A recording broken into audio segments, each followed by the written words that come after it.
Kejaksaan Tinggi Aceh membentuk Satuan Khusus Penanganan Kasus Korupsi di Aceh. Keberadaan anggota Satuan Khusus yang terdiri dari 12 jaksa ini untuk mempercepat penanganan kasus korupsi yang selama ini belum diproses. Kedua belas jaksa anggota Satuan Khusus ini diambil sumpah oleh Kepala Kejaksaan Tinggi Aceh Tarmizi. Mereka diminta bekerja maksimal memberantas kasus korupsi.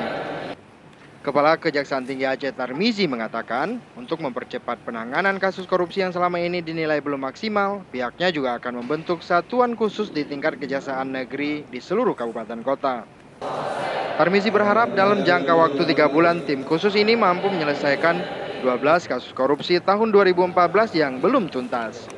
Nah, ini dengan adanya tim ini, harapan saya ya, dan waktu ke depan yang paling dekat, karena bisa jamin berapa, 1 bulan, 2 bulan, paling tidak saya beri maksimal 3 bulan, mereka harus bisa menuntaskan semua perkara tersebut. Ya, khususnya yang tunggakan 2014. Itu kelas prioritas saya. Apa mencakup seluruh daerah Pak, misalnya penanganan korupsi di kabupaten gitu, yang Satgas ini Pak? Tim ini adalah tim yang penanganan di bawah Kajati. Ya. Tentunya objek penanganan perkara ada di daerah-daerah. Dalam tahun ini Kejaksaan Tinggi Aceh telah menangani 4 kasus korupsi. Sementara tunggakan kasus korupsi tahun 2014 yang belum tuntas sebanyak 12 kasus.